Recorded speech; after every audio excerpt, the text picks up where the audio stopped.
வாழ்க வளமுடன். அனைத்து அன்புள்ளங்களுக்கும் வாழ்க வளமுடன். குருவின் நினைவில் நின்று குருவினது பாடலான ஞானக்களஞ்சியத்தில் ஒரு பாடலை நாம் சிந்திக்கலாம். துவக்கமுண்டு முடிவுண்டு பருவுடலுக்கு, துவக்கமுண்டு முடிவில்லை உயிராற்றலுக்கு, துவக்கமில்லை முடிவில்லை பரநிலைக்கு, துவக்கம் இயக்கம் முடிவு உண்மை தேர்வீர். வாழ்க வளமுடன். பருவுடலுக்கு ஆரம்பமும் முடிவும் உண்டு. பிறப்பிருக்கிறது, இறப்பும் உண்டுதான். உயிராற்றலுக்கு துவக்கம் உண்டு. உயிரின் தொகுப்பான ஆன்மாவுக்கு அழிவில்லை என்று நாம் சிந்திக்கிறோம். ஆக பரநிலையான இறைநிலைக்கு தோற்றமும் இல்லை, மறையவும் இல்லை, பிறப்பில்லை இறப்பில்லை. தோன்றவும் இல்லை, மறையவும் இல்லை, பிறப்பில்லை இறப்பில்லை. அந்த இறைநிலைக்கு அம்மா இல்லை, அப்பாவும் இல்லை.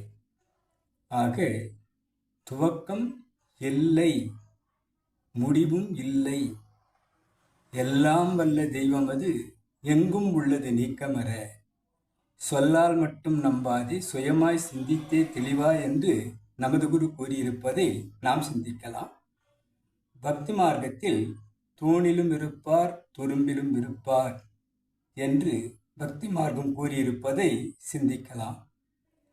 அங்கங்க நாதபடி எங்கும் பிரகாசமாய் ஆனந்த பூர்த்தியாகி அருளோடு நிறைந்தது எது என்று சித்தர் கூறியிருப்பதை நாம் சிந்திக்கலாம்.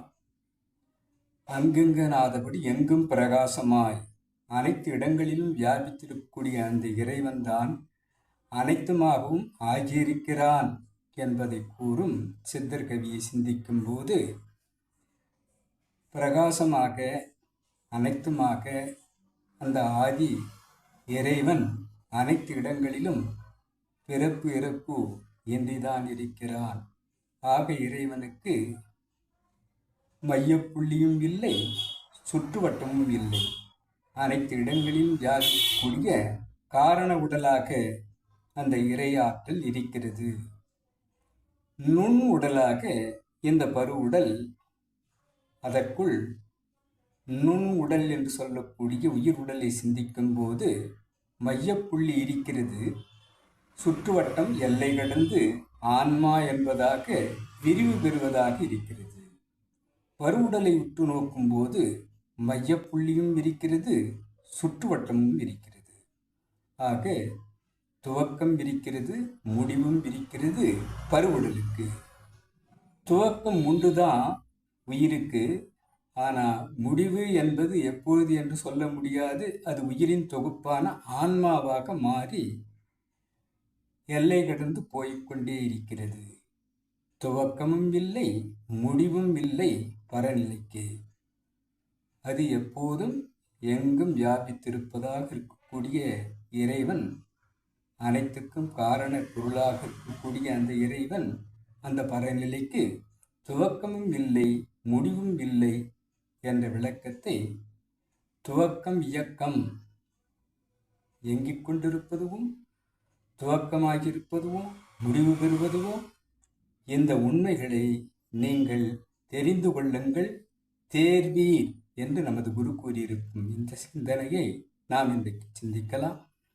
இறைநிலைக்கும் குருநிலைக்கும் இதுகாரம் செய்யப்படுத்த உங்களுக்கும் நன்றி பாராட்டி நிறைவு செய்கிறேன். வாழ்க வளமுடன்.